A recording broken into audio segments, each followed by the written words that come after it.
دہشت گردی کے خاتمے کے لیے اتحاد کا مظاہرہ کرنا ہوگا۔ وفاق دہشت گردی کے خاتمے کے لیے خیبر پختونخوا حکومت سے تعاون کرے گا۔ سہیل آفریدی کو تعاون کی پیشکش کی اور انہیں کہا مل کر ترقی اور خوشحالی کے لیے کام کریں گے۔ وزیر اعظم شہباز شریف کا چترال میں دانش اسکول کا سنگ بنیاد رکھنے کی تقریب سے خطاب۔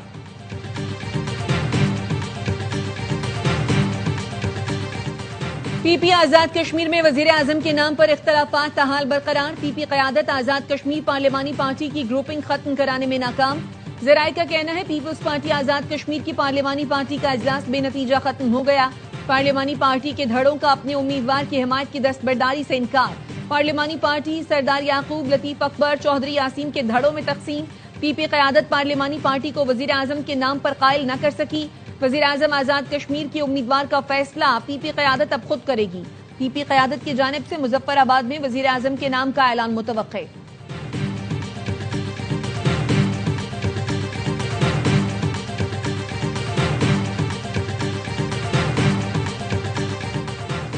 شاہ محمود قریشی سے سابق پی ٹی آئی رہنماؤں کی لاہور میں ملاقات۔ فواد چودھری، عمران اسماعیل، محمود مولوی ملاقات کرنے والوں میں شامل۔ ذرائع نے بتایا سابق پی ٹی آئی رہنماؤں نے شاہ محمود سے پی کے ایل آئی میں ملاقات کی۔ سیاسی صورتحال، آزاد کشمیر اور کے پی سے متعلق سیاسی امور پر گفتگو ہوئی۔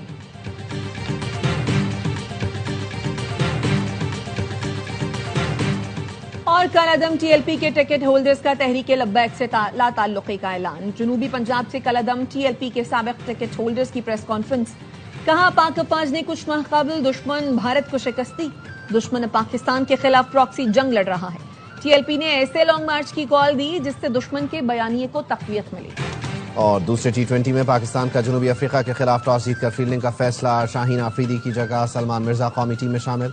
کپتان سلمان علی آغا کہتے ہیں لگتا ہے پیچ تھوڑی سست ہوگی لیکن بعد میں اوس پڑے گی۔ پاکستان اور افغان طالبان جنگ بندی جاری رکھنے پر متفق۔ استنبول مذاکرات کا اعلامیہ جاری۔ ترکی اور قطر کی ثالثی میں پاکستان اور افغان طالبان وفد کے مذاکرات۔ ترک وزارت خارجہ کے اعلامیے کے مطابق مذاکرات میں فریقین نے جنگ بندی کے تسلسل پر اتفاق کیا۔ امن کے قیام کے لیے مانیٹرنگ اور تصدیقی نظام قائم کرنے پر اتفاق۔ معاہدے کی خلاف ورزی کرنے والے فریق پر پینلٹی عائد ہوگی۔ ترکی اور قطر نے دونوں ممالک کی فعال شمولیت کو سراہا۔ ترکی اور قطر کا پائیدار امن و استحکام کے لیے تعاون جاری رکھنے کا عزم۔ جنگ بندی نفاذ سے متعلق مزید امور 6 نومبر کو استنبول میں اعلیٰ سطح اجلاس میں طے ہوں گے۔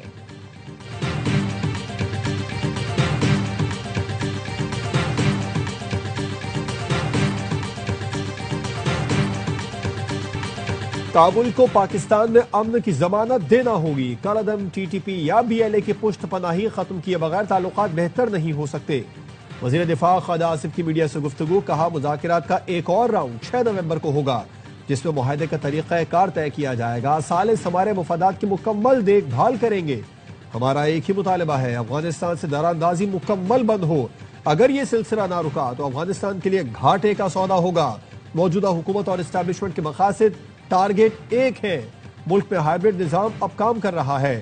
خیبر پختونخوا کی حکومت تنہائی کا شکار ہو رہی ہے۔ یہ ملک نیازی لاء کے تحت نہیں چل سکتا۔ وزیر اطلاعات عطا تارڑ نے کہا امید ہے اب دہشت گردی کی کارروائیاں نہیں ہوں گی۔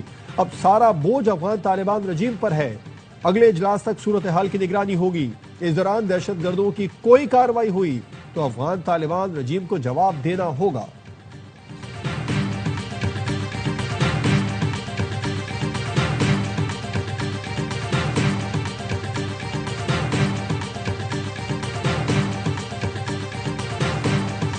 مستقبل میں کسی بھی جارحیت کا بھرپور جواب دیا جائے گا۔ ترجمان دفتر خارجہ طاہر اندرابی نے پریس کانفرنس میں کہا پاکستان ہمیشہ خطے میں امن کا خواہاں رہا ہے۔ افغانستان سے کسی قسم کی کشیدگی نہیں چاہتا۔ پاکستان نے مثبت اور تعمیری انداز میں مذاکرات میں شرکت کی۔ افغانستان فتنہ خوارج اور فتنہ ہندوستان کے خلاف اقدامات کرے۔ امید ہے افغانستان پاکستان کے تحفظات کو دور کرے گا۔ خیبر پختونخوا کی نئی کابینہ نے حلف اٹھا لیا۔ گورنر خیبر پختونخوا فیصل کریم کنڈی نے 10 ارکان سے حلف لیا۔ حلف اٹھانے والوں میں مینا آفریدی، ارشد ایوب، امجد علی، آفتاب عالم آفریدی، فضل شکور، خلیق الرحمان، ریاض خان، فخر جہان، عاقب اللہ خان اور فیصل خان شامل ہیں۔ تقریب میں وزیر اعلیٰ خیبر پختونخوا سہیل آفریدی، اسپیکر صوبائی اسمبلی، چیف سیکریٹری، آئی جی پولیس اور دیگر نے شرکت کی۔ مقامی حکومتوں کے تحفظ کے لیے آئین میں ترمیم کر کے نیا باب شامل کیا جائے، مقررہ وقت پر انتخابات کرانا لازمی قرار دیا جائے۔ اسپیکر پنجاب اسمبلی ملک محمد احمد خان کہتے ہیں آرٹیکل 140 یہ کہتا ہے صوبائی حکومتیں مقامی حکومتیں قائم کریں گی، مقامی حکومتوں کے معاملے پر سب کو کھل کر بات کرنی چاہیے۔ پنجاب اسمبلی آئین تبدیل نہیں کر سکتی، یہ پارلیمنٹ کا اختیار ہے۔ مقامی حکومتوں کے لیے اگر 27ویں ترمیم کرنی پڑتی ہے تو فوراً کریں۔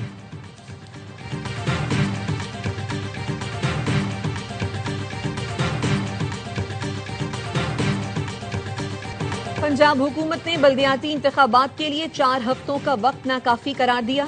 چیف الیکشن کمشنر کہتے ہیں پنجاب حکومت بلدیاتی الیکشن کی ذمہ داری پوری کرے۔ پنجاب میں بلدیاتی الیکشن سے متعلق الیکشن کمیشن کے اجلاس کا اعلامیہ جاری۔ چیف سیکریٹری پنجاب نے الیکشن کمیشن کو بتایا حکومت بلدیاتی الیکشن کے لیے مخلص ہے، رولز کا مسودہ 15 نومبر تک الیکشن کمیشن کو بھیج دیا جائے گا۔ ڈیمارکیشن اور دیگر درجہ بندی کے نوٹیفیکیشن 22 دسمبر جبکہ کاؤنسلز کی تعداد کے نوٹیفیکیشنز 31 دسمبر تک دے دیے جائیں گے۔ مصدقہ نقشہ جات 10 جنوری 2026 تک فراہم کر دیے جائیں گے۔ مقامی حکومتوں کے استحکام کے لیے پنجاب اسمبلی سے قرارداد کی منظوری، چیئرمین ایم کیو ایم خالد مقبول صدیقی کی وزیر اعظم کو مبارکباد۔ کہا یہ قرارداد جمہوریت کی بنیادوں کو مضبوط کرنے کے لیے اہم سنگ میل ہے۔ پوری قوم پنجاب اسمبلی کی مشکور ہے، اب جمہوریت کے ثمرات عام پاکستانیوں تک پہنچیں گے۔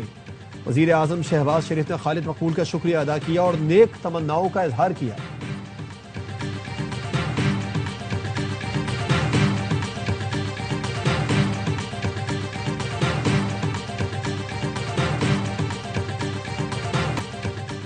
شبر زیدی کو بڑا ریلیف، ایف آئی آر سے ایک دن بعد ہی نام خارج کرنے کا فیصلہ۔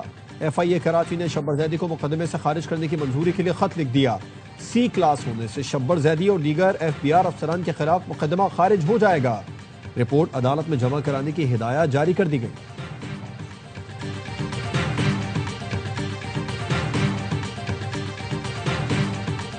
کراچی میں 4 روز کے دوران ہیوی گاڑیوں کے 416 ای چالان کیے گئے۔ ٹریفک پولیس ذرائع کا کہنا ہے ہیوی گاڑیوں کی تیز رفتاری پر 297 اور سیٹ بیلٹ کی خلاف ورزی پر 111 چالان کیے گئے۔ 81,60,000 کے جرمانے ہوئے۔ تیز رفتاری پر واٹر ٹینکر، آئل ٹینکر اور 25 ڈمپر کے بھی چالان ہوئے۔ آئی جی سندھ کی زیر صدارت فیس لیس ای ٹکٹنگ سسٹم کارکردگی سے متعلق پہلا جائزہ اجلاس۔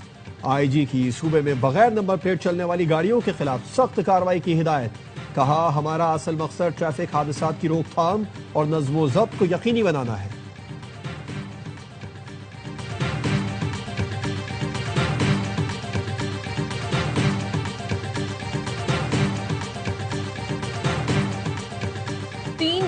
کئی ہزار چالان اور رقم کروڑوں میں۔ کراچی میں ٹریفک چالان کی رقم پورے صوبے کے کل زرعی ٹیکس سے بھی زیادہ ہے۔ M Q M senator Faisal Sabzwari کا ای چالان پر رد عمل۔ فیصل سبزواری نے کہا کراچی کے مقابلے میں لاہور کی سڑکیں بہت بہتر ہیں۔ لاہور میں چالان شہریوں کو مزید عاجز کرنے کا ذریعہ نہیں بنایا گیا۔ سندھ کے وزیر داخلہ کی گفتگو بتا رہی ہے ای چالان ضروری اقدام کے بغیر تھوپا گیا۔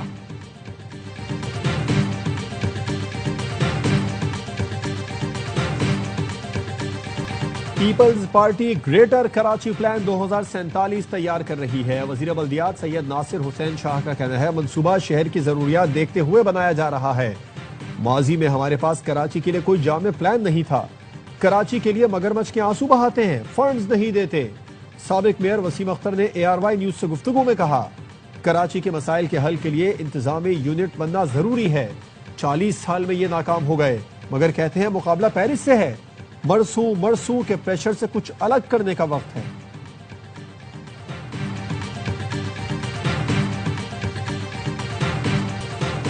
صوبے کے مسائل کوئی باہر سے آ کر حل نہیں کرے گا، ہمیں خود ذمہ داری اٹھانا ہوگی۔ گڈ گورننس کے ذریعے عوامی مسائل بتدریج کم کیے جا سکتے ہیں۔ بلوچستان کو مسائل کی دلدل سے نکالنے کے لیے دیانتداری اور تسلسل کے ساتھ کام کرنا ہوگا۔ وزیر اعلیٰ سرفراز بگٹی کی اعلیٰ سطح اجلاس میں گفتگو، صوبائی محکموں کی کارکردگی کا جائزہ لیا گیا۔ سرفراز بگٹی نے کہا ترقیاتی منصوبوں کی رفتار بڑھا کر عوام کو جلد ریلیف دیا جائے۔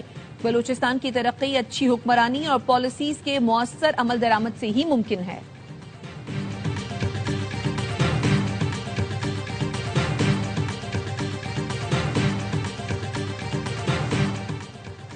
گورنر سندھ کامران ٹیسوری کے اعزاز میں چینی قونصل خانے میں عشائیہ چینی قونصل جنرل نے کہا آج کی ملاقات باہمی رابطوں کو مزید مؤثر اور مضبوط بنانے کی جانب اہم قدم ہے۔ پاکستان اور چین کی دوستی مثالی ہے، گورنر سندھ نے کہا۔ بیرونی سرمایہ کاری کے لیے ممکنہ تعاون فراہم کر رہے ہیں۔ ماحولیاتی اثرات سے بچنے کے لیے اقوام عالم کو مشترکہ اقدامات کرنا ہوں گے۔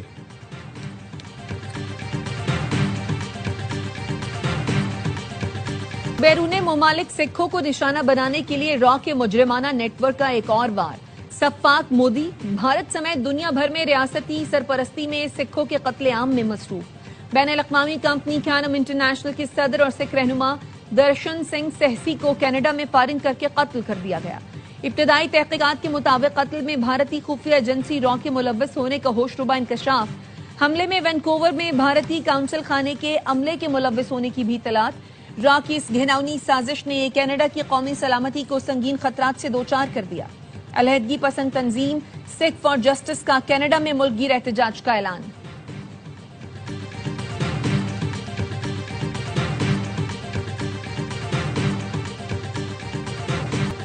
امریکہ اور بھارت کے درمیان 10 سال کا دفاعی معاہدہ طے پا گیا۔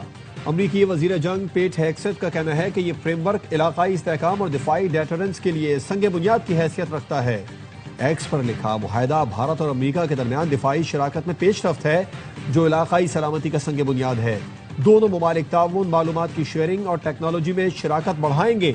ہمارے دفاعی تعلقات کبھی اس سے زیادہ مضبوط نہیں رہے۔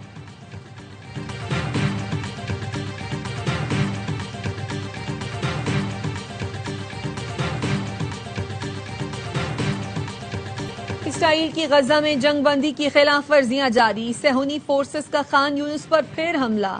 غزہ حکام کا کہنا ہے دوبارہ بمباری سے لوگ خوفزدہ ہیں، امدادی کارروائیوں میں رکاوٹ پیدا ہو رہی ہے۔ حماس نے اسرائیل کو مزید 2 یرغمالیوں کی لاشیں حوالے کر دی، 11 لاشوں کی تلاش جاری ہے۔